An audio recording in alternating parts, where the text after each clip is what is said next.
welcome to the third review of the evening. Up this time is How to Take Off Your Mask Remastered. It's a bit of a mouthful there. Um, so, in terms of masks, this is metaphorical.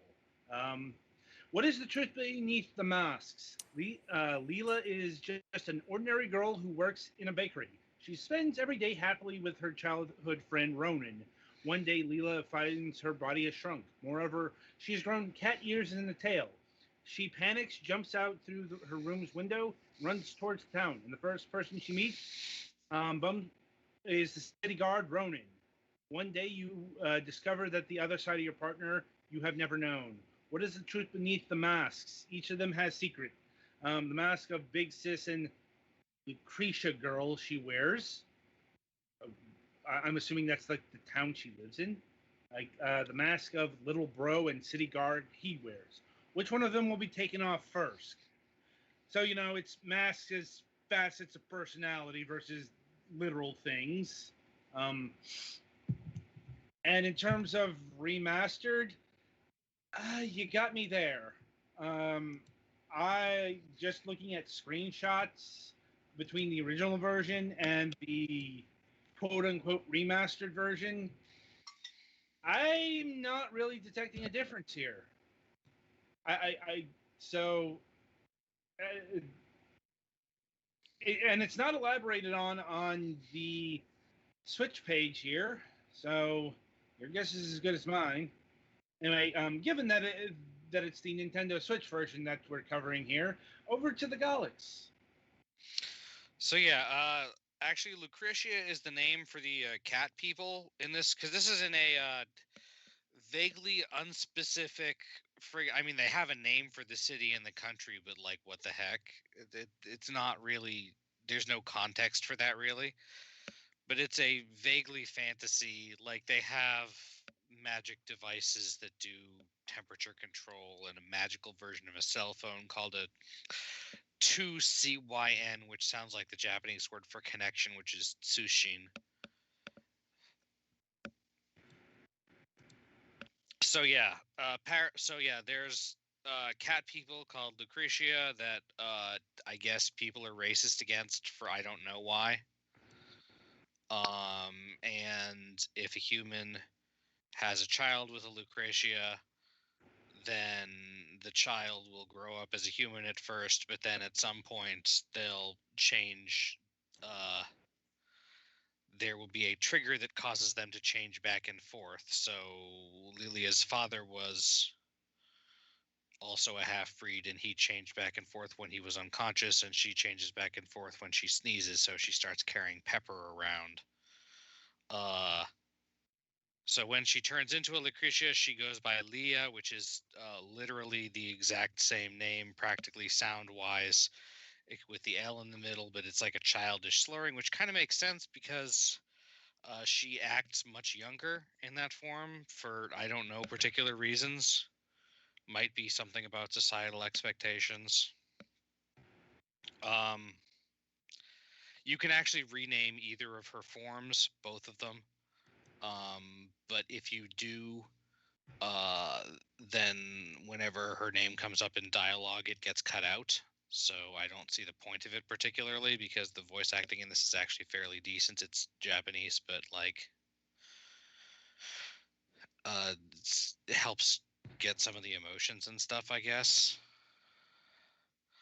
So yeah, the whole point here is it's basically sort of a love square between two people, where like they both like knew each other before, and her in her human form really is kind of uh stiff. I don't know. She tries to be the mature one, and Ronan is a goofball. But then in his job, he's in the city guard and he's competent and stuff. And when Leah turns into a cat, she's acts kind of bratty, but it might just be because she doesn't feel like restrained anymore. And there's other characters, and they're, I don't know, of varying importance. And there's a group in the city that are trying to get all remaining Lucretia, of whom there aren't many, expelled from the city. So that kind of puts some pressure on stuff. I did not make it all the way through, but ultimately there are a decent number of dialogue choices in this, and there are two kinds of dialogue choices. There are ones that either do or don't increase the affection you have or are showing towards Ronan, and then there are ones that make you that are basically they are associated with your Lucretia side or your human side, which I don't quite get the rhyme or reason to all of those.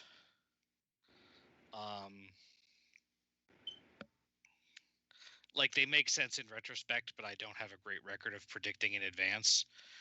And then for every chapter, there are bonus scenes that you unlock from Ronan's perspective if you do all of the Lucretia or human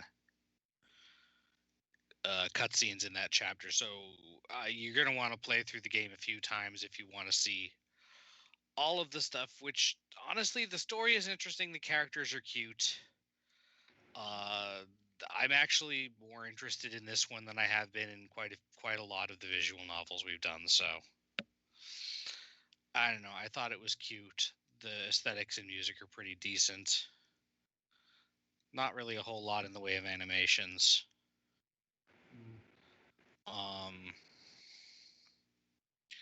I mean, even if I had finished it, I wouldn't be trying. I'd be trying not to spoil stuff. So I don't know.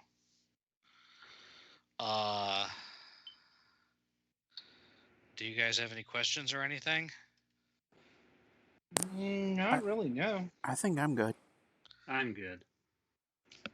So yeah, overall, generally, unless this sounds like it's a pretty big not your genre thing, I would say it's a pretty good pickup.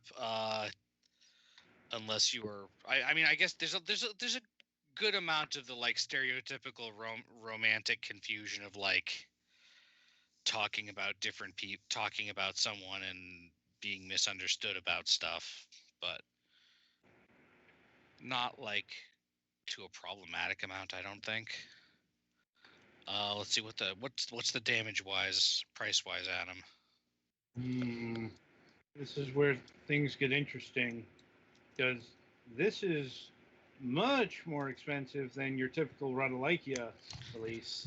Well, it is a full visual novel with a couple of roots and voice acting, so I don't expect it to be like $5. Yeah, $15 on consoles, and the original version is $12. I'm actually going to say that's probably reasonable. You could wait for it to be on sale if you want to. Fair. It's not super long, but like for a visual novel with a couple of different routes and pretty close to full voice act. I mean, okay, significant voice acting for like the characters you're going to care. Like I don't think the grandmother has that much lines, but it's not. I guess it's not full voice acting, but there's enough voice acting that it's value added. It helps get you a feel of the thing. I guess it's not. I don't. When I was last playing it, I had the volume way down, so I don't remember exactly how some of it is. So, but yeah. All right. Anyway, I enjoyed what I played so far. May see if I can find time to at least finish one route of it. Again, as I said, I was not doing a great job of predicting which route I was going down. So.